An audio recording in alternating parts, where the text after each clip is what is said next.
Well, hi YouTubers. Okay, third book in the 365 100 books, and it's by Helen Dunmore, the Ingo Chronicles, Stormswept. And one thing I didn't realise was that this is part of a series. It's actually the fifth in a series. I did not tweet it out. This book is so standalone. It's magnificent. It is so original in its execution. So, the plot. Okay, on a small fishing village, a small island, is twin sisters, and I love this name. I'll read this out. Motheren, okay, and Jenna, their little brother Dagori, their parents, and during a very, very violent storm, okay, which leads to the death of some individuals, a mermaid is swept up. Well, a merman, okay, called Malin. I know. I must admit, mermans, you don't forget that. A male mermaid. I love this. So, it's on a place called Ingo, and Ingo is the ocean, and he wishes to go home, and it's quite funny how, in the text, Jenna is seen as the good student, the good one, and Motheren is seen as the bad one. When it kind of twists that kind of dynamic quite effortlessly, it's beautiful. This is a book where the ocean is a character. Now, I live in London. I don't often see the ocean. But the ocean is a living, breathing character in this book. It's absolutely magnificent. Dagori is a musical genius, a little brother. And it's based on earlier mythology of the family, about a violin that's been passed down through his line. It's absolutely breathtaking. And it kind of shows what a character will do to get the love of a boy. I'm talking about Jenna here. So it's magnificent. It just feels very, very kind of surreal in its execution. Now, let me just read out. This is part of chapter 12. In my dream, I'm caught in a storm. It's almost dark and I'm alone in a strange landscape which I've never seen before. It reminds me of the island, but everything is distorted. Rain pelts down, lightning flashes so close that I flinch, and there is a crack of thunder.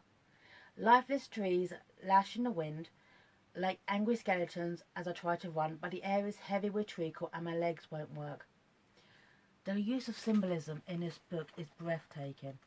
It's like the author knows how people will read her books and kind of use the symbolism to kind of execute it. I'm spoiling this slightly, okay? But Ingo is the land, the water land, if you will, okay? The way it's described is so dreamlike, so surreal, and it's beautiful. It is absolutely beautiful. And this kind of captured me. It's written in the first person, which is obviously sometimes very, very on the edge for a character. Because you're seeing things from their point of view. And sometimes that can obviously be distorted. But this is so breathtaking with its execution. I absolutely loved it. Now, therein lies the thing. It's a book that leaves you very, very satisfied afterwards. And I think it's very, very sad that there's no more after this. So, but it is kind of brings up the mentality of humans and the merfolk, why they don't. And sadly, it's the point where, due to Jenna's actions, Marlin the mermaid, he's in danger. Oh, and absolutely loved Marlin as a character. Even though he's out of his depth, he's alone, he is helpless. He's also a very, very realised character. He's snarky, he's quite sarcastic, and he needs Moravan's help.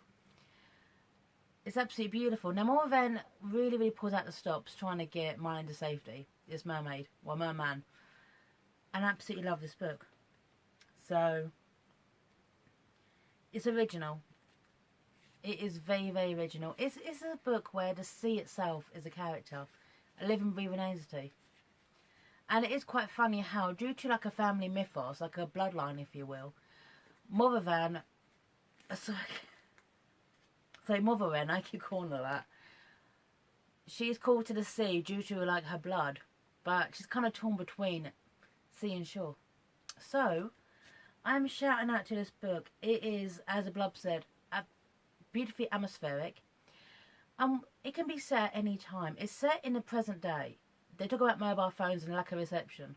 But this could be set at any time period. It's absolutely beautiful. This could be set within the last 100 years.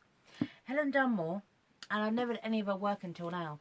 She was such a talented writer, and it's a loss without her. So I'm going to say. So anyway, the book 3, 97 to go, and I recommend this book. So sign off, YouTubers, and take care. Bye now.